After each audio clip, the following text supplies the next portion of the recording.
Hey friends, welcome back to the channel. मैं हूं पल्लवी और आप लोग देख रहे हैं पल्लवीज फिजिक्स क्लासेस। तो चलो हम लोग आज की पढ़ाई शुरू करते हैं लॉज ऑफ मोशन के साथ। तो जो भी फिजिक्स के लॉज होते हैं those are all based on physical observations. यहाँ पर रिस्ट्रिक्शन ऑब्जेक्ट्स का मोशन पर नहीं होता है, रादर फिजिसिस्ट पे होता है कि वो लोग ऑब्जर्वेशन कितना केयरफुली कर सकते हैं, कितना अच्छे से चीज़ों की मोशन को, चीज़ों की बिहेवियर को समझ सकते हैं। ओके, तो laws of motions are restrictions on the behavior of physicist rather than the restrictions on the behavior of matter. ठीक है, so the laws of physics arises from explanations of observations after the observations have survived analysis by arranging tests that could fail. ठीक है, to avoid allowing the initial guesses about cause and effects, proposals called hypothesis. तो ये तो complete हो गया sentence. अब इस चीज़ को कैसे समझेंगे? ये तो हो गया फिजिक्स को अच्छे से समझने के लिए दिया गया अच्छी वर्डिंग वाला सेंटेंस। तो सिंपली बात है कि जो भी लॉज ऑफ मोशंस होते हैं, जो भी लॉज होते हैं स्पेशली फॉर फिजिक्स, वो डिराइव किए गए हैं साइंटिस्ट द्वारा by looking at our common experience. जो भी हम लोग लॉज ऑफ मोशंस पढ़ेंगे, जो भी ग्रेविटी वाला लॉ होगा, मोशन को रख दो साइड पर, सिंपली लॉज पर कंसंट्रेट करेंगे हम लोग पहले। तो जो भी फिजिक्स के लॉज हैं, ग्रेविटी वाला लॉ हो गया, जो भी वो कहाँ से आ गया, जो earth is pulling down the things everything, correct, तो उससे आ गया ग्रेविटी। या फिर जो सूरज है हमारा, उसके बाजू में पूरे प्लैनेट्स घूम रहे हैं, तो वो क्या हो जाएगा, उसके अराउंड पूरे प्लैनेट्स घूम रहे हैं, तो again gravity, because of gravity they are binded each other, correct. तो ये हो गया फिजिकल ऑब्जर्वेशन, जिसे देखकर ग्रेविटी वाला कॉन्सेप्ट आ गया। ओके, और जो भी वेव्स है, लाइट वेव्स है, जो भी सन से आते हैं हमारे पास, जो इलेक्ट्रोमैग्नेटिक वेव्स है, उसे देखकर इलेक्ट्रोमैग्नेटिक वाला कॉन्सेप्ट हो गया। यानी कि जो भी आप फिजिक्स में पढ़ेंगे वो सब कुछ आपके कॉमन एक्सपीरियंसेस पे, फिजिकल ऑब्जर्वेशंस पर ही डिपेंड होगा। जो भी डिस्कवरी की गई है वो नेचुरल थिंग्स को देखकर हमारे day to day common life को, कॉमन एक्सपीरियंसेस के साथ ही की गई है। ठीक है, तो लॉज ऑफ मोशन भी इन्हीं में से एक है जो क्लासिकल मैकेनिक्स का पार्ट है। Okay, and before we start the video, आप मेरे हर लेक्चर की पीडीएफ या तो फेसबुक से या फिर ज्वाइन कर सकते हैं मेरा टेलीग्राम चैनल। मैं इन दोनों पर भी मेरे अपने हर लेक्चर की पीडीएफ को शेयर करूंगी। If you want, download it and save it for your future. ठीक है, सो लॉज ऑफ मोशन, ये तीनों लॉ तो हमें स्टेटमेंट वाइज याद है, क्योंकि हम 11th-12th स्टैंडर्ड से इसे जानते हैं, पढ़ रहे हैं, है ना। तो ये तीनों के स्टेटमेंट्स तो पता है हमें, लेकिन अगर इन स्टेटमेंट्स को अच्छे से समझ कर आप हर सिचुएशन में अप्लाई कर सको तो ही आप लोगों ने इस चीज को अच्छे से समझा है, ऐसे हो सकता है। ठीक है, बिकॉज लॉज ऑफ मोशंस सुनने में, समझने में बहुत आसान लगता है, but when you are actually applying it for a particular situation, then you come to understand that you have not understood the concept actually. ठीक है, फिजिक्स का हर एक चीज ऐसा ही लगता है कि फिजिक्स के हर टॉपिक को आप जब स्टार्टिंग में पढ़ेंगे तो ऐसा लगता है कि आप लोगों को ये चीज समझ में आ गई है, लेकिन जब आप न्यूमेरिकल या फिर कॉन्सेप्चुअल प्रॉब्लम्स को सॉल्व करेंगे तब आपको समझ में आएगा कि नहीं, आपने अभी तक इसके बेसिक को नहीं समझा है। ठीक है, तो हम लोग कुछ कोशिश करेंगे इसी बेसिक को अच्छे से समझने के लिए। ठीक है, सो हमारा जो हमने लास्ट वीडियो देखा था, जो हमारा फर्स्ट वीडियो है, उसमें हमने देखा था कि फर्स्ट पेपर की 4 चैप्टर्स और सेकेंड पेपर की 4 चैप्टर्स। ओके, तो मेजर यूनिट्स जो थे 4 थे, तो उसमें का फर्स्ट जो यूनिट है क्लासिकल मैकेनिक्स वाला, उसका सिलेबस यहाँ पे मैंने दिया हुआ है। If you want, write it down, take a screenshot और download the PDF, whatever you do, but you make it save somewhere. Okay, क्योंकि आप लोग मेंस के लिए प्रिपेयर कर रहे हो तो आपको सिलेबस याद होना बहुत जरूरी है। तो इसमें का हम लोग हमारा फर्स्ट जो टॉपिक है लॉज ऑफ मोशन, इसको हम लोग इस वीडियो में डिस्कस करेंगे। सी, क्लासिकल मैकेनिक्स में आपको 4 सब चैप्टर्स है, mechanics of particles, mechanics of rigid body, mechanics of continuous media and special relativity. मैं ये मानकर चलूंगी कि आपको इन सारी चीज़ों के बारे में, इन सारे टॉपिक्स के बारे में रफ आइडिया ज़रूर होगा, बिकॉज जो भी यूपीएससी मेंस के लिए, क्योंकि आपने ये physics as an optional subject choose किया है, तो मैं मानकर चलूंगी कि आपके 11th-12th स्टैंडर्ड के बेसिक कंसेप्ट क्लियर होंगे, बिकॉज यू आर ग्रेजुएट। अगर आप फिजिक्स के ग्रेजुएट है तो आपको ये सारी चीज़ें रफ आइडिया तो जरूर होना चाहिए, ठीक है।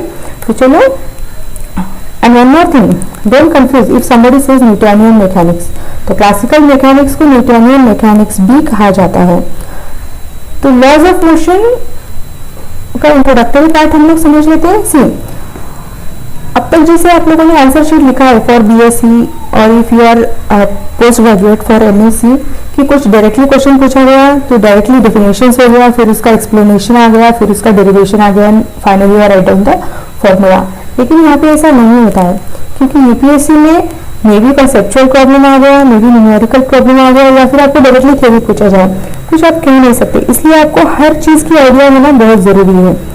तो लॉज ऑफ मोशन का जो इंट्रोडक्टरी थी है वो भी आपको पता होना चाहिए, अगर कहीं पर एग्जाम्पल देकर समझाना पड़े तो आपको वो आना चाहिए। Okay, what governs the motion of bodies, या ये सिंपल एक क्वेश्चन है, ओके, जो कोई भी स्कूल जाने वाला बच्चा भी आंसर कर सकता है कि किसी भी बॉडी को मूव करने के लिए क्या क्या चाहिए। तो ये अप्लाइंग सम फोर्स, अगर टॉय चलाने वाला टॉय कार है, सपोज अगर बच्चा चला रहा है तो बच्चा क्या करेगा, उस कार को कुछ फोर्स देगा तभी तो वो फर्श पर चलेगी, अदरवाइज क्या हो जाएगा, फर्श का जो फ्रिक्शन होगा that makes stop the toy car, है ना। तो फ्रिक्शन आ गया, फोर्स आ गया, तो कुछ फिजिक्स बन गया, कॉमन एक्सपीरियंस हो गया जो ऑब्जर्वेशन से आ गया। ओके, एंड यहाँ पर हम लोग क्या बात करेंगे, मोशन के बारे में बात करेंगे। तो ये एक काइंड ऑफ मोशन हो गया कि टॉय कार अगर चल रही है तो एक kind of motion by applying some force. Football को आप किक मारते हो तो क्या हो जाता है, तो this is again an example for a motion. हवा आ रही है जिसकी वजह से branches of trees they are started swinging, तो ये क्या हो गया, मोशन हो गया। ओके, तो ऐसे बहुत सारे एग्जांपल्स है that because of something is moving. Okay, so likewise an external force is needed to retard or to stop the motion। अगर suppose that toy car है जो मूविंग है, वो अगर चल रही है तो मूविंग कार को स्टॉप करने के लिए बच्चा क्या करेगा, उसको पकड़ लेगा, या फिर कुछ फोर्स होगा जो फर्श का होगा, मतलब जो भी रूफ होगा वो क्या करेगा, फ्रिक्शनल फोर्स अप्लाई करेगा, तो that is what stopping the car, है ना। तो फ्रिक्शन एक स्टॉप करने के लिए फोर्स लगा दिया और बच्चा टॉय कार को मूव करने के लिए एक फोर्स लगा दिया, तो again this two are a motion. Okay, तो whatever the body needed force either to stop or to retard। okay, so these two are the examples for the contact forces। जो भी आप कांटेक्ट में objects होंगे, या फिर कह लो कि these two examples that external agencies applying force by in contact with the object। ठीक है, तो ये है कॉन्टैक्ट फोर्सेस। लेकिन कुछ एग्जाम्पल्स ऐसे भी होते हैं जहाँ पे आप लोग समझ लो, आप लोग किसी बिल्डिंग पे खड़े हो, वहां से आप लोगों ने स्टोन फेंक दिया तो वो नीचे आके गिर जाएगा, करेक्ट। तो नीचे आके गिर रहा है तो क्या हो रहा है, तो अर्थ कुछ फोर्स अप्लाई कर रहा है दैट स्टोन पर कि वो नीचे आ जाए। तो what kind of force, it's an gravitational force that we know. तो कुछ डिस्टेंस से भी फोर्स अप्लाई होता है, या फिर कह लो कि मैग्नेट आयरन को अट्रैक्ट करता है तो क्या हो गया, मैग्नेटिक फोर्स हो गया। तो some kind of force is there again, but this force is what that body is experiencing from some distances, correct. तो कॉन्टैक्ट फोर्सेस हो गया और कुछ forces with some distance also applicable. ठीक है, तो ये हो गया इंट्रोडक्टरी थिंग। आई होप ये आपको समझ में आ गया होगा। अगर कहीं इंट्रोडक्शन लिखना पड़े तो आप इसको अच्छे से लिख पाओगे with some examples for contact forces and for those forces which are applying on the object at some distances also। okay, so laws of motion, Aristotle ने भी एक लॉ बोला है। तो what he says, an external force is required to keep a body in motion। okay, ये उसका statement है। और इसके बारे में थोड़ी बहुत आर्ग्यूमेंट भी होते हैं which is not so important for your UPSC level, but still you should have an rough idea when you are going for a interview.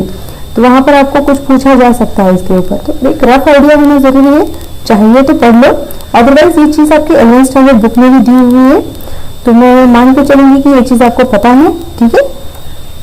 So next one, law of inertia. Aristotle के बाद Galileo ने भी इसे study किया है। ये आपके 11th NCERT book की इमेज है, okay. So this is what kind of a plane, this is a frictionless plane, sorry, this is a frictionless plane. तो गैलीलियो ने क्या स्टडी किया है, the motion of an object and inclined plane, okay. So motion of the object in an inclined plane, either it's a downward or upward or a horizontal plane, ठीक है। तो first one is moving down, moving up and motion on a horizontal plane, okay. So same inertia, what do you mean by inertia?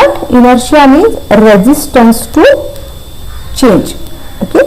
inertia वाला concept नहीं पता है तो basic concept वाला चीज जो है उसे क्लियर कर लो कि inertia क्या होता है, inertia कैसे कैलकुलेट होता है for different types of bodies, जैसे सर्कल हो गया, स्क्वायर हो गया, किसी भी टाइप का अगर बॉडी है तो इसका इनर्शिया कैसे कैलकुलेट करते हैं, चीज को देख लो, ओके। एक और मेरी वीडियो भी आने वाली है इस पर, अगर ऐसे नहीं समझ में आ रहा है 11th स्टैंडर्ड की बुक से तो कोई बात नहीं, हम लोग ऐसे समझ लेंगे, ठीक है।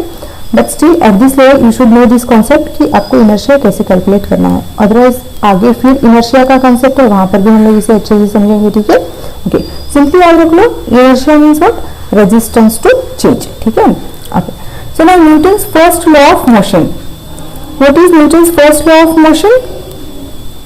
Every body continues to be its state of rest or uniform motion until and unless an external force is act on it. ठीक है, जो मैंने अभी बोला है वो स्टेटमेंट याद रखना है, याद रख लो, या फिर यहाँ पर दो और स्टेटमेंट दिए गए हैं, ये दोनों, ये तीनों में से आप कोई भी स्टेटमेंट लिख सकते हो, नो प्रॉब्लम, जो भी आपको इजी लगे। सी what it is here, every body continues to be in its state of rest or of uniform motion in a straight line unless compelled by some external force to act otherwise, ठीक है। Same meaning है, wordings को थोड़ा differently arrange किया गया है। See one more statement, if the net external force on a body is zero, its acceleration is zero. Acceleration can be non zero only if there is a net external force on the body, ठीक है। So same meaning है, बस wordings को इधर से उधर थोड़ा बहुत अरेंज किया गया है ताकि ये अच्छा डेकोरेटिव लगे, ठीक है। तो सिंपल से वर्डिंग्स में याद रखना है रख लो, डेकोरेटिव वर्डिंग्स में याद रखना है रख लो, नो प्रॉब्लम, हमें तो आंसर से मतलब है, ठीक है। सो फर्स्ट लॉ का स्टेटमेंट तो हमने देख लिया, अभी इसे समझने की कोशिश करते हैं। कोई भी बॉडी है, सपोज इट बॉल है, initially it is at rest और वो रेस्ट में ही रहेगा, कितने दिनों तक भी आप उसे छोड़ दो वो वहीं पे रहेगा, कब तक, या तो हवा आके उसे नहीं पुश कर देती या फिर आप किक नहीं मार देते तो तब तक वो वहीं पर रहेगी, okay. So this is what state of rest. If suppose a body is there in a inclined plane, क्योंकि हम लोग यहाँ पर फर्स्ट लॉ के बारे में बात कर रहे हैं तो सिंपली समझने के लिए प्लेन ले लेते हैं, तो या फिर कह लो कि एक ब्रेक फेल हुई बॉडी कार है, वो कंटिन्यूसली मूव कर रही है, उसको अगर आप ब्रेकिंग नहीं लगाओगे, सम फोर्स अप्लाई नहीं करोगे तो इट गेट स्टॉप, ठीक है। तो एक काइंड ऑफ एग्जांपल है ये समझने के लिए कि what is motion and how to stop the motion, ठीक है, okay. So see based on this concept, based on this law, there is a question, an astronaut accidentally gets separated out of his small spaceship accelerating in interstellar space. Interstellar space क्या होता है, the space between the stars, okay? हम लोग जब nuclear और molecular के बारे में स्टडी करेंगे तो वहाँ पे आपको ये कॉन्सेप्ट होगा इंटरस्टेलर स्पेस के बारे में। तो सिंपली याद रख लो, इंटरस्टेलर, स्टेलर का मतलब होता है स्टार्स के बीच में का स्पेस, तो आपको पता ही है स्टार के बीच में का जो स्पेस होता है उसे हम लोग कहेंगे interstellar space, okay. And astronaut accidentally gets separated out of his small spaceship accelerating in interstellar space at constant rate of 100 meter per second square. What is the acceleration of the astronaut? The instant after he is outside the spaceship. Okay, क्या question है? एक astronaut है, accidentally क्या हो गया, वो separate हो गया अपने स्पेसशिप से, तो उसका जो एक्सेलरेटिंग स्पेसशिप था एट कांस्टेंट रेट वो कितना है, 100 मीटर पर सेकेंड स्क्वायर. ठीक है, क्वेश्चन क्या है, what is the acceleration of the astronaut. Acceleration of the astronaut के बारे में पूछा गया, नॉट ऑफ द स्पेसशिप. ठीक है, तो immediately after he comes outside the spaceship. Okay, अगर वो आउटसाइड आ रहा है तो उसका भी एक्सेलरेशन सेम होगा, है ना. तो assume that there is no nearby stars to extra gravitational force on him. एक और चीज क्या है कि उस पर कोई भी एक्स्ट्रा फोर्स अप्लाई नहीं हो रहा है. तो मैंने यहाँ पे आंसर भी कुछ हद तक बता ही दिया है. Try to comment it in the comment box कि आंसर क्या हो सकता है, कि उसका एक्सेलरेशन क्या हो सकता है. ठीक है, ओके. अगर आपने मेरी वर्डिंग्स को ठीक से समझा होगा तो आपको आंसर तो मिल ही जाएगा. ठीक है, okay. So one more thing remember, zero net force means constant velocity. जो फर्स्ट लॉ का मेन थिंग है वो क्या है, zero net force. Zero net force means constant velocity and constant velocity means zero net force. ये main law है, first law of Newton's law of motion का. ठीक है, सो इसे कोट कर लो या फिर लिख लो, जो भी आप बुलेट पॉइंट्स बना रहे हो, जो भी नोट्स बना रहे हो उसमें. Okay, so now go for the next. See here one more question based on the same law. एक मूवी है 1950 की, साइंस फिक्शन मूवी है, रॉकेट शिप एक्सल. ओके, और space ship is moving in a vacuum of outer space, same kind of situation, far from any star और planet. वो बहुत दूर है किसी भी स्टार से, किसी भी प्लेनेट से. When its engine dies, as a result the spaceship slows down and stops. Okay, what does Newton's first law says about this sense? तो यहाँ पे मैंने इसके बारे में आंसर भी है लिखा हुआ. See what is the answer. I hope आपको क्वेश्चन समझ में आ गया होगा.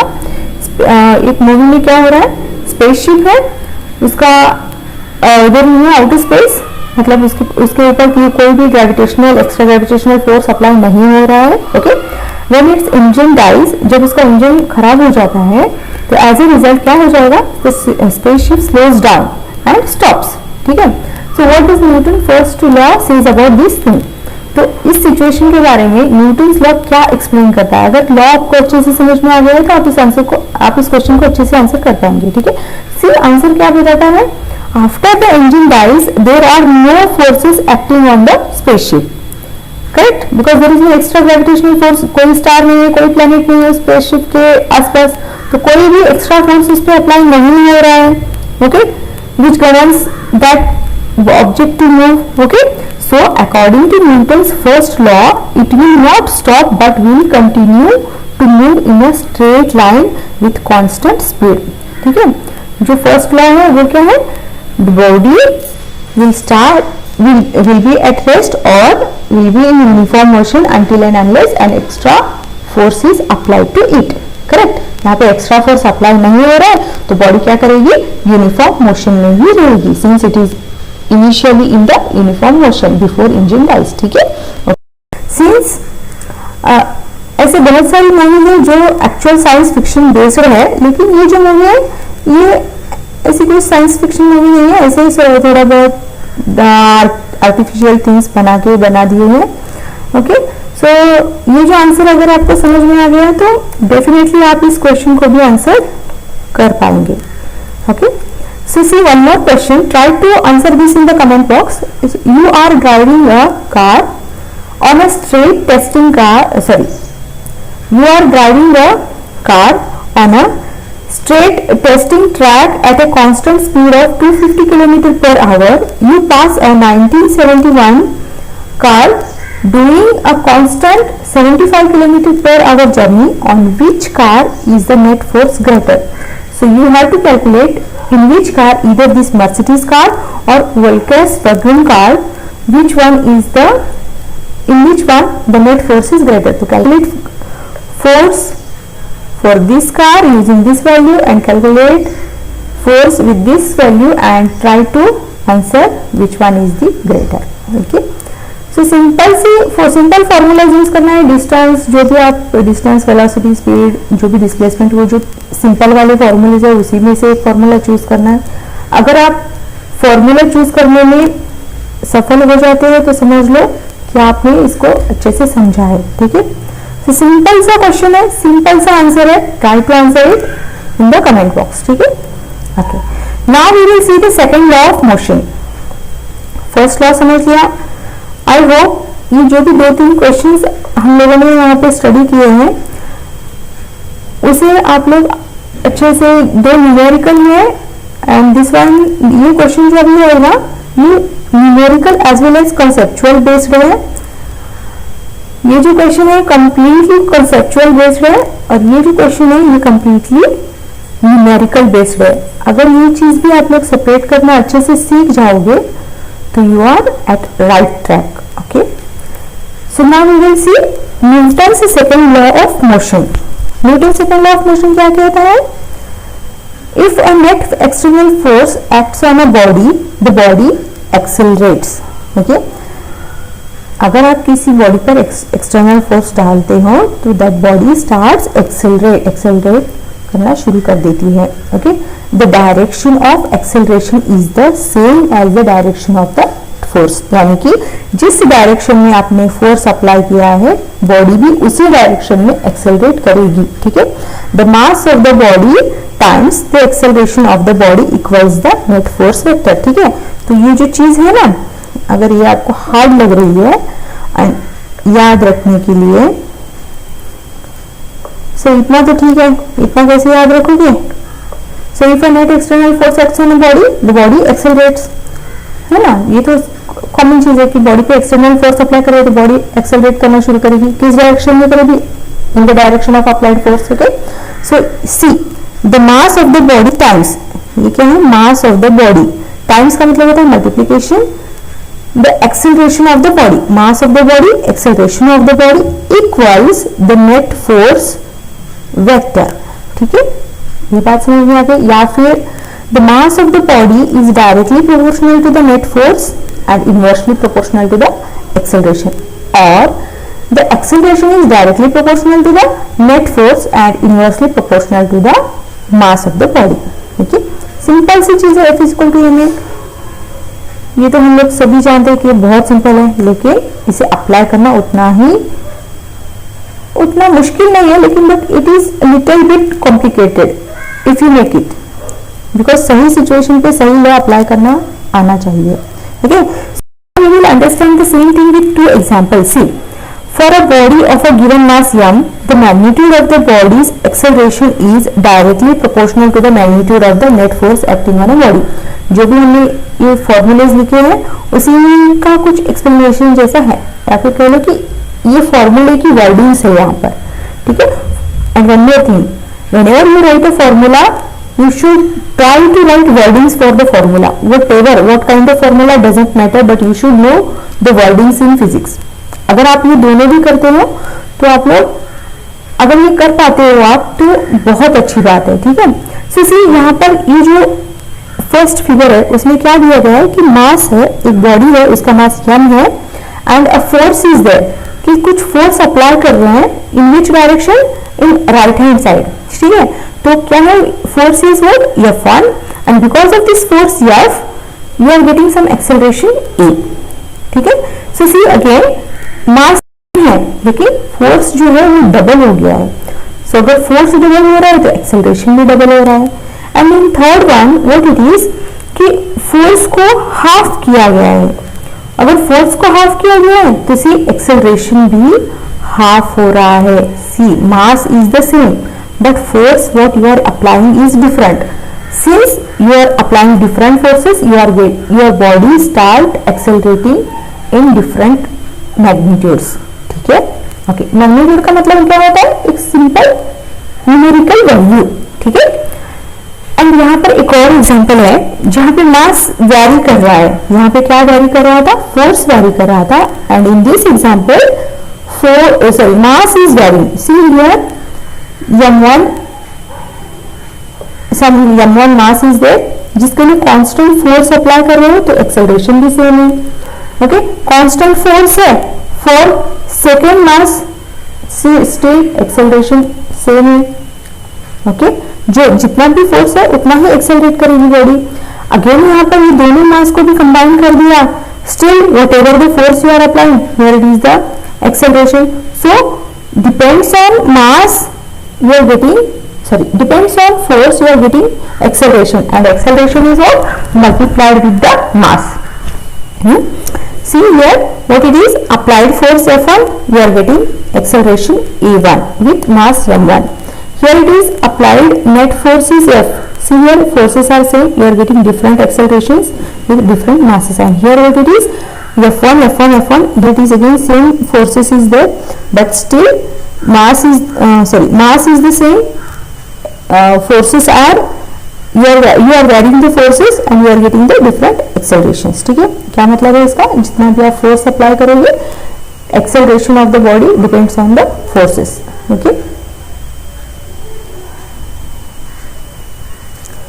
and one more thing, don't confuse with this MA part. Even though we write F is equals to MA, but MA is not a force. ठीक है, even though we create F is equals to MA, but still MA is not a force. MA is what? Result of F. Acceleration is the result of force. ठीक है, okay. So you must keep in mind that even though the vector MA is equal to the vector sum of F of all the forces acting on the body. ठीक है, तो क्या है, जो ये M है MA है वो फोर्स नहीं है, वो ये एक्सेलरेशन जो है वो रिजल्ट है इस फोर्स का। ठीक है, okay, and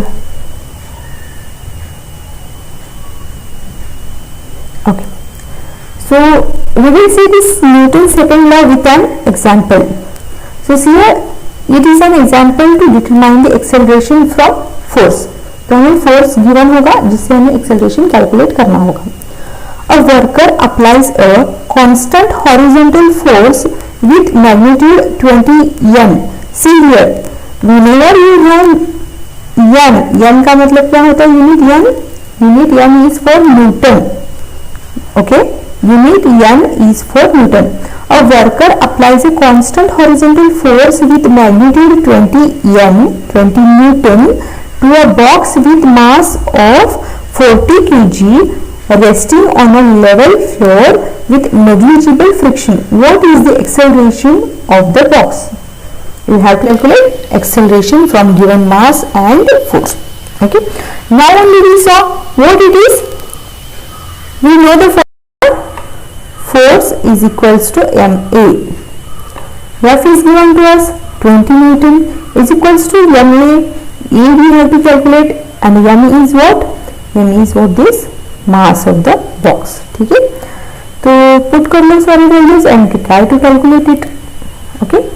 So one more thing, here we have converted Newton into kg into meter per second square. One more thing you remember, you are giving UPSC physics as an optional paper, you are writing it, so that you should know all such conversions of the units. Okay, so before solving any numerical problem you have to know, आपको पता होना चाहिए कि सारे जो भी units हैं उनके कन्वर्जेंस के बारे में। एक घंटा लग जाए, 2 घंटा लग जाए, डजेंट मैटर, एक दिन लग जाए, डजेंट मैटर, बट आपको एक चीज अच्छे से थोरोली करनी ही है। जैसे आप लोगों ने सेकेंड थर्ड स्टैंडर्ड में रट्टा मारा होगा ना, जो 2 1 2 2 2 4 ऐसे टेबल के बारे में, तो उसी तरह से समझ लो, बट ये इस चीज को अच्छे से कर लो। ठीक है, हाँ। So now we see one more example. So here what you are calculating, acceleration from force, that means what?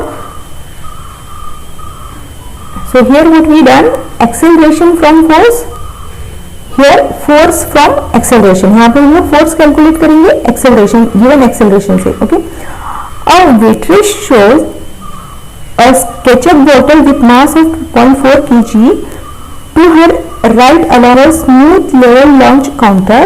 The bottle leaves her hand moving at 2.8 meter per second, then slows down since it's a frictional force, so it is started slowing down as it slides because of a constant horizontal friction force exerted on it by the counter's top. It slides for 1 meter before coming to rest. What are the magnitude and direction of the friction force acting on the bottle? ठीक है, आप लोग को दोनों चीजें बतानी है, magnitude and the direction of the friction. एक चीज है, अगर बॉटल इस वे में जा रही है तो फ्रिक्शन फोर्स ऑफ कोर्स इसी वे में होगा, करेक्ट। तो फ्रिक्शन फोर्स क्या हो जाएगा, नेगेटिव एक्स डायरेक्शन में आ जाएगा।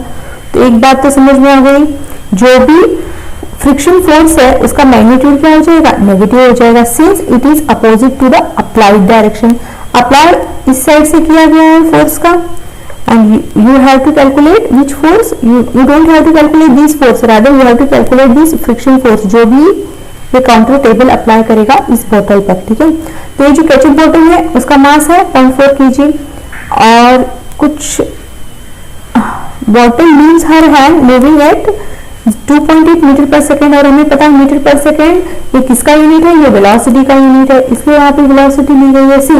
मीटर पर सेकेंड स्क्वायर होता तो ये हो जाता एक्सेलरेशन का unit, that means it is acceleration, but यहाँ पे मीटर पर सेकेंड है तो that means it is a velocity, ठीक है। तो इनिशियल वेलोसिटी पता है, अगर ये बॉटल यहाँ पे स्टॉप हो रही है तो फाइनल वेलोसिटी भी होगी इसकी, जो अगेन 0 हो जाएगी, करेक्ट। तो यहाँ से यहाँ तक वेलोसिटी चेंज हो रही है, that means acceleration is also changing. यहाँ पे क्या किया है, क्या दिया गया है, डिस्टेंस दिया गया है। तो आप लोगों ने 11th स्टैंडर्ड में 3 फॉर्मूलेज पढ़े होंगे, मैं चाहूंगी कि वो फॉर्मूलेज अगर आपको पता है तो please comment it in the comment box, क्योंकि ये बेसिक थिंग है। तो उन्हीं 3 फॉर्मूले में से एक फॉर्मूला है 2 into a into x minus x0 is equal to vx square minus v0 x square, ठीक है। तो ये वाला जो पार्ट है ना, ये डिनोमिनेटर का ये पार्ट यहाँ पे मल्टीप्लिकेशन में है, ओके। तो ये पार्ट को यहाँ पे लगा दिया तो ये फॉर्मूला बन जाएगा, but since we want acceleration तो ये x यहाँ पे ले लिया, x को हमने जहाँ पे वहां रख दिया, और ये वेलोसिटी वाला part divided by 2 times this distance वाला part, this is what the final distance, this is what the initial distance, ठीक है। तो यहाँ पे फाइनल वेलोसिटी, यहाँ पे इनिशियल वेलोसिटी, और यहाँ पे आ जाएगा final distance and initial distance which is में 2 टाइम्स, ठीक है। तो यहाँ पे कैलकुलेट करोगे तो यहाँ पे मिल जाएगा आपको एक्सेलरेशन, ठीक है।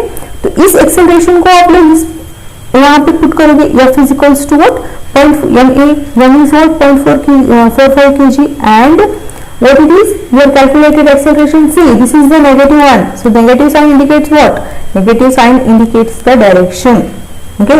See this is a numerical problem, though you have to write something about it, क्योंकि फिजिक्स क्या है, अगर आप एक्सप्रेशन के बारे में एक्सप्लेनेशन लिख सकते हो तो आपको वो चीज अच्छे से समझ में आ गई है, ऐसे होता है, ठीक है।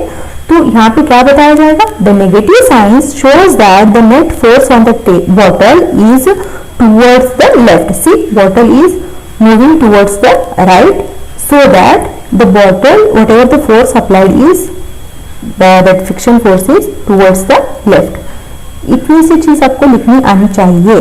The magnitude of the friction force is what 1.8 newton, okay. 1.8 क्या है, मैग्नीट्यूड है, और नेगेटिव साइन क्या दर्शाता है, that bottle is moving towards the left since it is the bottle initial force on the bottle was in right side, ठीक है। अगर इस एक्सप्रेशन का फाइनल आंसर का एक सेंटेंस में भी आप जवाब लिख पाओगे तो ये बहुत ही बड़ी अचीवमेंट होगी आपकी, okay. And one more thing, since you are writing on paper for UPSC, तो आपको कुछ इस तरह से चीजें भी लिखनी चाहिए। What it is, the negative signs means that the bottle's acceleration is towards the left. यहाँ पे फोर्स के बारे में लिख दिया जो आप लोगों ने यहाँ पे मिला है, लेकिन यहाँ पर भी तो आपने कुछ कैलकुलेट किया है ना, तो यहाँ पर का भी आंसर आपको लिखना आना चाहिए। अगेन वन मोर थिंग, ये जो फॉर्मूला लिखा है वो भी कहीं से आया होगा, तो इनिशियली अगर एक 2 लाइन में आप इसके बारे में भी लिखोगे ना तो ये बहुत अच्छा इम्पैक्ट होगा। See this is the expression vx² is equals to v0x² plus 2ax into x minus x0। तो ये क्या है, which equation is this?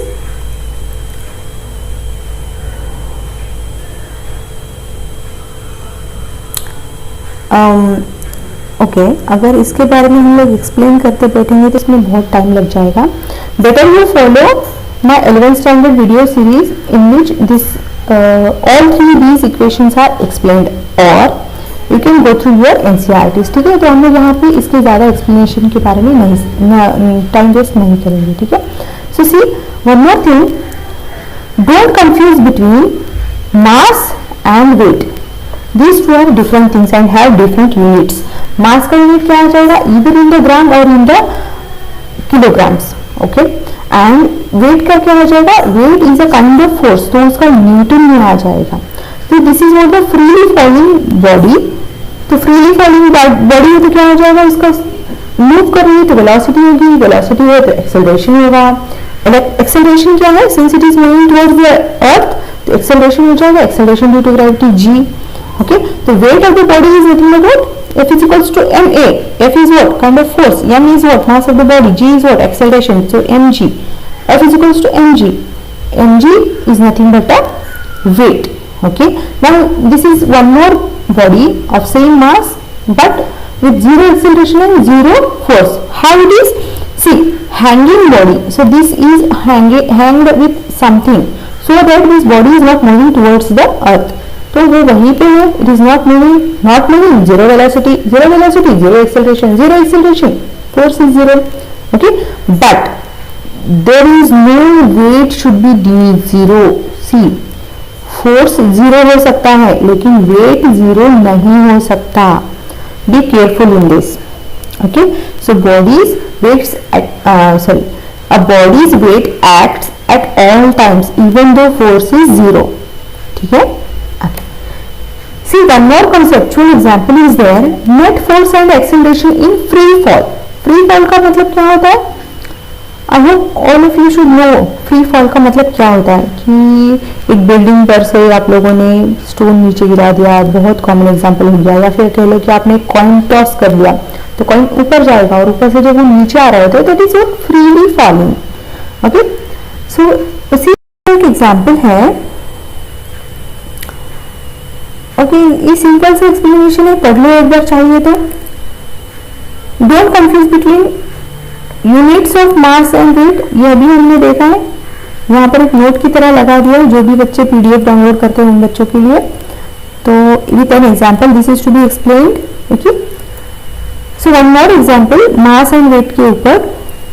So see, 2.49 into 10⁴ newton car traveling in the positive x direction makes an emergency stop। okay, तो इतना wait का car है। See, 2.49 into 10⁴ newton travelling in the car, तो newton force से नहीं travel करेगा, correct. So something is travelling with this newton वाला unit, तो क्या हो जाएगा, तो this particular term is, remember always weight. Okay, so इसको फोर्स में कंफ्यूज मत कर लेना, force is different and weight is different। okay, weight always acts even though force is zero। okay, so the x component of the net force acting on it is -1.83 into 10⁴ Newton. what is its acceleration? तो force दिया गया है, weight दिया गया है, so you have to calculate acceleration। so see here the mass of the car is, by using W is equals to mg, mass you can calculate like this and force you can calculate by using Newton second law, F is equals to ma। so a यहाँ पे लिख दिया F by m तो आ गया। so comment in the comment box what this negative sign indicates। okay, अभी हमने देखा अगर आपके एक्सप्रेशन से आप कुछ जवाब लिख सकते हो तो आप you are in the right track। ठीक है, वैसे भी यहाँ पर तो दिया ही है बट स्टिल पॉज कर लो, इसे बिना पढ़े, इस एक्सप्लेनेशन को बिना पढ़े try to comment in the comment box कि आप कितना समझ पाए हो इस कंसेप्ट को। Okay, now we will see Newton's third law of motion. बहुत यूनिवर्सल है, सबका बहुत फेवरेट लॉ है ना, everybody have equal and opposite action for reaction, है ना। ओके, ना फिजिक्स की करेक्ट स्टेटमेंट क्या हो जाएगी, टू फोर्सेस, जहां पर भी फोर्सेस का पेयर होगा, एक्शन रिएक्शन पेयर होगा, तो उसे हम लोग थर्ड लॉ में कन्वर्ट करेंगे। So see what it is, जहां पर भी एक्शन रिएक्शन पेयर होगा, acts on two different bodies. Okay, so see यहाँ पर अ बॉय और a footballer kicking a ball, तो एक किक मारने से जो फोर्स बॉल पे अप्लाई हो रहा है, and because of this force the ball is exerting reacted force on the foot of this footballer, correct. ये दो फोर्सेस दो डिफरेंट ऑब्जेक्ट्स पर अप्लाई हो रहे हैं, तो वो हो जाएगा third law. Okay, so action this is, reaction this is, तो एक्शन रिएक्शन पे on different bodies, these two are different bodies. Okay, तो स्टेटमेंट स्टेटमेंट हम लोग देखेंगे। What is the statement, for every action there is an equal but opposite reaction, if an object A exerts a force on B, then object B will exert an equal but opposite force on object A. Okay, so यहाँ पर statement है, अच्छे से पढ़ लो। May be जो मैंने कहा और यहाँ पे लिखा हुआ डिफरेंट है, but the meaning is same. Okay, the two forces in an action reaction pair act on different bodies, तो we stress the two forces described in the Newton's third law act on different bodies. So always remember, this is what action reaction pair and on different bodies. जो भी first and second law होंगे वो क्या हो जाएगा कि different number of forces acting on the same body. First and second law क्या हो जाएगा, forces applied on the same body, and third law में क्या हो जाएगा, two forces with same magnitude in opposite direction applied on two different bodies. Getting it? Okay. So see, we will see this Newton third law with a conceptual example. What is that conceptual example? Which force is greater? What is the question? See, question is, after your sports car breaks down, suppose आपके sports car के brakes खराब हो गए, तो क्या हो जाएगा, so you start to push it to the nearest repair shop, आपको उसे धक्का मारते हुए लेके जाना पड़ेगा। so while you are pushing the car, कौन सा वाला फोर्स ज्यादा स्ट्रांग होगा, the force you are exerting on the car और the car, जो भी कार का रिएक्शन होगा, that exerting force on which one is the greater? okay, so इस चीज को एक्सप्लेन करो in the comment box without reading this explanation, solution वाला एक्सप्लेनेशन, सिंपल सी चीजें आप आराम से कर पाओगे। ये केस 1 हो गया, तो केस 2 क्या है, व्हेन दैट कार, अगर पहली बार में धक्का देने के लिए तो थोड़ा ज्यादा फोर्स लगेगा, बट जब वो कार स्टार्ट करेगी रोड पर चलना तो तब आप थोड़ा सा कम फोर्स लगाओगे, है ना। तो जब वो कार चल रही होगी रोड पर, तब जो आप फोर्स लगाओगे वो ज्यादा होगा, या फिर जो वो फोर्स ज्यादा होगा जो कार आपके ऊपर अप्लाई कर रही है। इन दोनों केसेस पे आपको आंसर लिखना है। तो केस फर्स्ट क्या है, when the body is at rest, car is at rest, that time you are applying some force, when that car is moving, that time you are applying the force, what is the reaction वाला force on you. Okay, try to answer, try to write it down in your own wordings. वहां पे book वाली wording तो है, book वाली explanation तो है, try करो अपनी वर्डिंग में। अगर ये कॉन्सेप्ट अच्छे से समझ में आ गया है तो कोई भी आपको हर एक प्रॉब्लम का सॉल्यूशन नहीं बताएगा, आपको कॉन्सेप्ट को समझना होगा और हर चीज का सॉल्यूशन खुद ही निकालना होगा।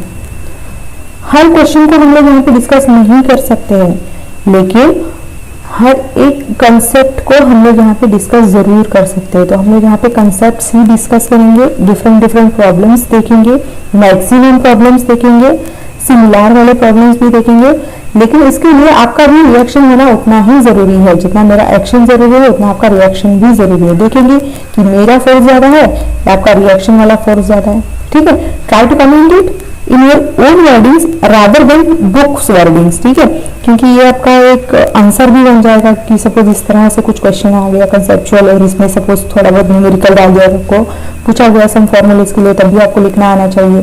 Okay, so try to write it down in your notebook at least. Okay, so see one more conceptual example is there. What it is?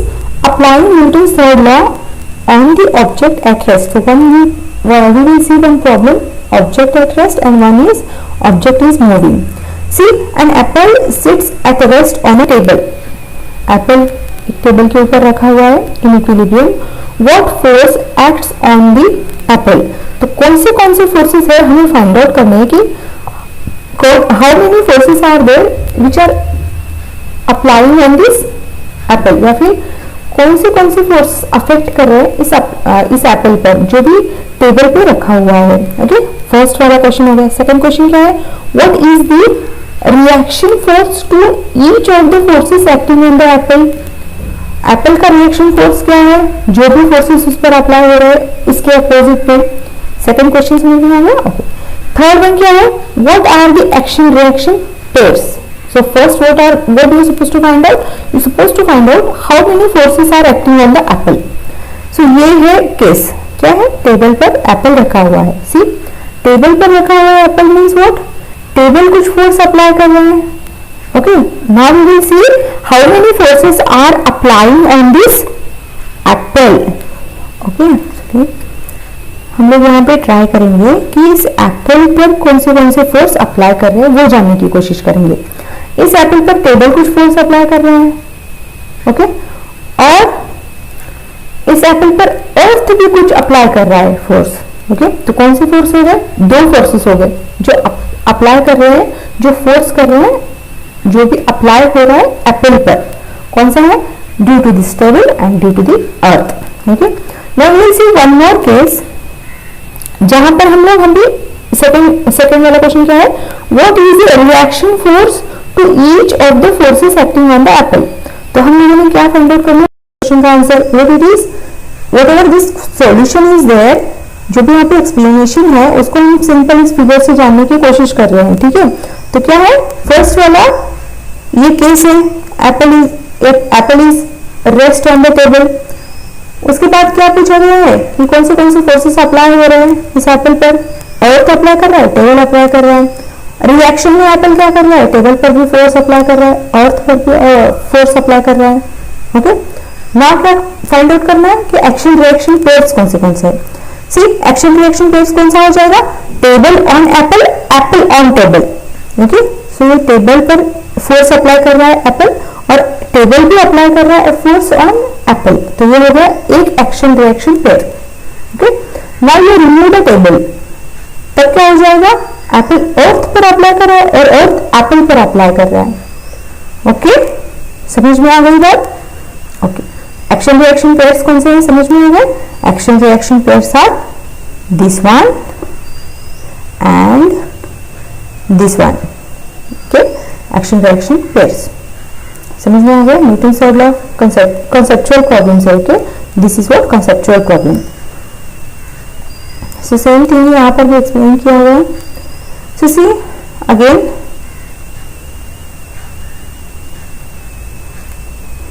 one more conceptual example. Applying Newton's third law, object in the motion. तो ये पूरा explanation भी हम लोग simple इस figure से समझने की कोशिश करते हैं. क्वेश्चन क्या है? A stone mason drags a marble block across a floor, okay, by pulling on a rope attached to the block. क्या बोला गया है कि this particular man, what he is doing, drags a marble block. So this is the block of marble. How it is? He is pulling on a attached to the block. तो ये जो rope है ये उसको attach है, block को attach है. He is trying to pull it, okay, towards him. तो while pulling, क्वेश्चन क्या है?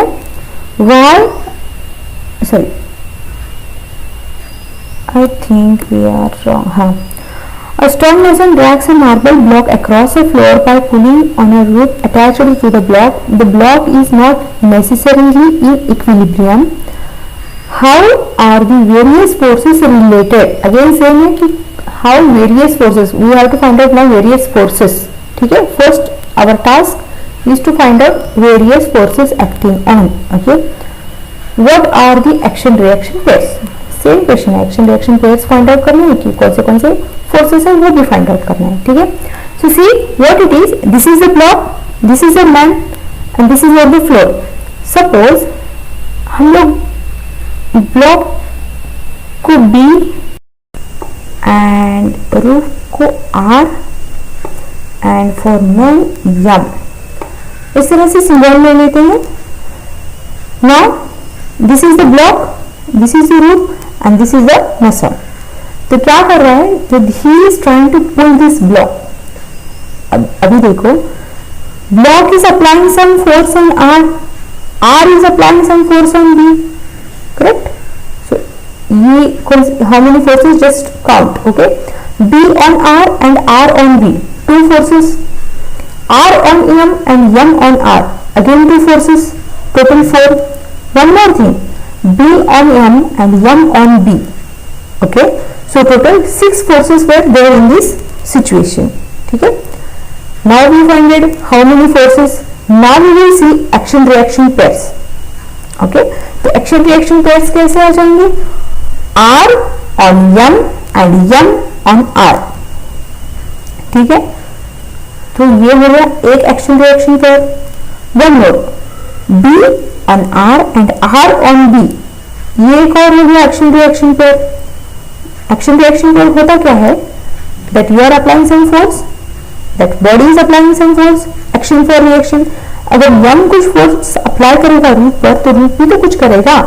सेम वे में ब्लॉक कुछ अप्लाई करेगा आर पर तो आर भी तो अप्लाई करेगा बी पर. तो ये एक और हो गया एक्शन रिएक्शन पेयर. बचे दो और फोर्सेस, कौन से है, B on M and M on B. अभी देखेंगे कि उसका क्या हो जाता है. ठीक है, सी, so B on R and M on R, B on R and M on R, since these two are attached. ठीक है, so B on R and M on, sorry, B on M, तो ये action reaction pair नहीं होगा. Remember, जो भी 6 होंगे उनमें से हम लोगों ने ये चार फोर्सेस से एक्शन रिएक्शन पेयर्स बना दिए हैं. B on R and B on M, ये action reaction sorry B on R and M on R, ये जो है वो एक्शन रिएक्शन पेयर नहीं होगा. Why? Because these B and M is applying the force on a same object R. Getting it? जो M है वो भी R पर ही फोर्स अप्लाई कर रहा है, जो B है वो भी R पर ही फोर्स अप्लाई कर रहा है. So this is not an action reaction pair, since यहाँ पर ये दोनों ऑब्जेक्ट्स एक ही ऑब्जेक्ट पर फोर्स अप्लाई कर रहे हैं. If this is on different two bodies then it's a third law. If it is applying on a same body then और a same object then it is either a first law और second law of motion. ठीक है, तो ये तो हो जाएगा, there is no action reaction pair. Okay, so not an action reaction pair. Why you understood? Why? Because B is also applying on R, M is also applying on R. If B is on M and M is on B, तो ये एक हो जाएगा action reaction pair. ठीक है, so see, R on B and M on R not necessarily equal. R on B and M on R is not necessarily unequal. So this is a special case. Why? Because these two are attached and suppose this is not present, that means roof is 0, तो ये different case हो जाएगा. तो इसी case को यहाँ पे explain किया गया है. तो ये जो भी एक्सप्लेनेशन हमने देखा, जो भी समझा इस फिगर से, यही पूरा यहाँ पर लिखा हुआ है. अगर इस एक्सप्लेनेशन को समझकर आप कुछ इस तरह से लिख पाओगे तो समझ लो कि आपको न्यूटन्स लॉज अच्छे से समझ में आ गया है. तो किसी भी तरह का कॉन्सेप्ट आ जाए तो you are able to write down like this. तो हमने एक चीज देखी, when the object is at rest, how many forces are acting and what are the action reaction pairs, and object is in the motion at that time also how many forces are applying and action reaction pairs. Okay, I hope you understood these two things. So यहाँ पर एक और paradox है, इसको भी अच्छे से explain किया हुआ है। I think you read it once and you can get it, it is very easy again. Okay, the same thing ये है, थोड़ा बहुत एक्स्ट्रा एक्सप्लेनेशन है, तो पढ़ लो एक बार, otherwise okay whatever now still now you did. Okay, so one more thing, free body diagram. So किसी भी तरह का प्रॉब्लम आ जाए, सपोज न्यूमेरिकल प्रॉब्लम आ गया या कुछ भी आ गया, उसका फ्री बॉडी डायग्राम निकालना आपको आना चाहिए। What is free body diagram? See, यहाँ पे ना तीन पिक्चर्स है, someone is running, someone is jumping, someone is swimming. Okay, तो इस चीज का फ्री बॉडी डायग्राम बनाना है, तो क्या करोगे? सो दिस इज रनर, तो उसको एक डॉट, एक ऑब्जेक्ट बनाओ, फिर उस पर अप्लाई होने वाले फोर्सेस को बनाओ। ओके, सो उससे हो जाएगा एक वेक्टर जैसा create. See, this is what the object. Okay, so this is what the object, तो this object is going in this direction, so force is applied in this direction, positive x direction. So body has some weight आ जाएगा downward direction. This is what the normal one. So this is what a kind of free body diagram. तो किसी भी तरह का image हो, आपको ये free body diagram बनाना आना चाहिए। Okay, so this is what a free body diagram. So एक और चीज है, फ्री बॉडी डायग्राम जब भी आप बनाओगे तो याद रखना कि ऑब्जेक्ट पर कितने फोर्सेस है, उस चीज को पहले समझने की कोशिश करो। इधर इट्स एन एप्पल और अ स्विमर और व्हाटएवर, ट्राई टू अंडरस्टैंड कि उस ऑब्जेक्ट पर कितने फोर्सेस अप्लाई कर रहे हैं। उसके बाद एक्शन रिएक्शन पेयर्स बनाने की कोशिश करो। उसके बाद एक्शन रिएक्शन पेयर पर जो भी बनेंगे उस पर आ जाएगा थर्ड लॉ। नहीं बनेंगे तो अगेन उस पर आ जाएगा कि वो कौन सा सिचुएशन है। Situation means what? An equilibrium situation और non equilibrium situation. If it's an equilibrium situation, जो भी फोर्सेस आपको मिलेंगे जो इक्विलिब्रियम सिचुएशन में होंगे तो वो हो जाएगा न्यूटन्स फर्स्ट लॉ। अगर वो जो सिचुएशन, वो जो ऑब्जेक्ट होगा, whatever the force you are getting, if it's an non equilibrium situation तो हो जाएगा Newton's second law of motion. And whenever you get action reaction pairs, वो हो जाएगा Newton's third law of motion. Okay, so ये तीनों simple आप लोग समराइज कर लो, तीनों चीजों को अच्छे से एक बार पढ़ लो। ये तीनों सेंटेंसेस जो भी है, तीनों पॉइंट्स को अच्छे से समझो। जो भी हम लोगों ने एक्सप्लेनेशन देखा है उसी का समरी है ये। So Newton's first and second law apply to a specific body whenever you use Newton's first law, F is equals to 0 for an equilibrium situation. Newton's second law, F is equals to ma for non-equilibrium situation. Okay, and the third one is action reaction pair for Newton's third law of motion. So you must decide at the beginning that which body you are referring, either it's an equilibrium situation, non-equilibrium situation or an action reaction pair. Okay, so only forces acting on the body matter, only forces acting on the body, remember. Okay, the sum of forces includes all the forces that act on the body in question. तो क्या करना है, जो भी object है उस पर कौन से फोर्स अप्लाई हो रहे हैं उसको समझना बहुत जरूरी है। Getting it? Okay, one more thing, free body diagram वाला तो आपको ये आना चाहिए टू ड्रॉ इट। ओके, सो इसे कैसे है, तो यहाँ पे हम लोगों ने इस फ्री बॉडी को समझा है। What ever the body, force किस डायरेक्शन में है, इसका फोर्स किस डायरेक्शन में है, अपवर्ड डायरेक्शन में है, बट सिंस वो डाउनवर्ड आ जाएगा बिकॉज ऑफ वेट, करेक्ट। सो ये क्या हो जाएगा, नॉर्मल वेक्टर हो जाएगा। सेम स्विमर के बारे में ही, runner, swimmer and this is a bowler. What he is doing, player is a freely falling object. So this is what a freely falling object. से जंप करेगा तो नीचे फ्रीली फॉल होगा, करेक्ट। और एक और एग्जाम्पल भी हम लोगों ने देखा है, दिस कॉइन वाला, यहाँ पर भी क्या हो रहा है, फ्रीली फॉलिंग कॉइन।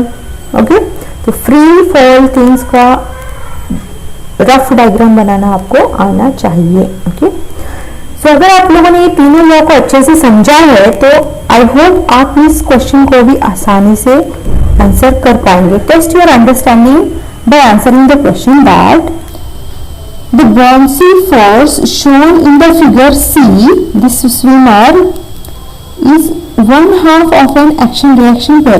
तो जो भी स्विमर का फोर्स है वो 1/2 of the action reaction pair है.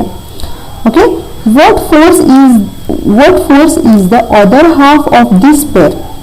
एक्शन रिएक्शन पेयर का हाफ जो भी फोर्स है वो स्विमर की वजह से, जो आधा और फोर्स है वो किसकी वजह से, that you are supposed to find out. तो आपको पहले क्या करना पड़ेगा, दिस इज द ऑब्जेक्ट और इस ऑब्जेक्ट पर कौन से फोर्स अप्लाई हो रहे हैं that you have to find out. उसके बाद action reaction pair find out करने की कोशिश करो तो अपने आप समझ में आ जाएगा. यहाँ पे आपको कुछ ऑप्शंस भी दिए हुए हैं. First one is the weight of the swimmer, the forward thrust force, the backward drag force, the downward force that the swimmer exerts on the water, the backward force that swimmer exerts on the water by kicking. Okay, so try to comment it, to test your understanding by answering yourself instead of answering to others. Okay, यहाँ पर free body का diagram भी दिया हुआ है. try to answer it, try to answer it. Okay, so यहाँ पर एक और बार लॉज ऑफ मोशन को रिवाइज कर लो, स्टेटमेंट्स को अच्छे से समझो. अगर सिंपली यहाँ पे लॉज के स्टेटमेंट से बहुत सिंपल है. Thank you. Like share subscribe the channel. Stay tune, stay safe. And हमारा अगला लेक्चर होगा, हमारा अगला topic from the same classical mathematics. Okay, हम लोग ट्राई करेंगे कि before June we will finish the complete syllabus. ठीक है, हम लोग जून आने से पहले पूरा यूपीएससी का सिलेबस खत्म करने के लिए ट्राई करेंगे. Chapter 1, chapter 2, sorry paper 1 and paper 2 दोनों के. Okay, thank you.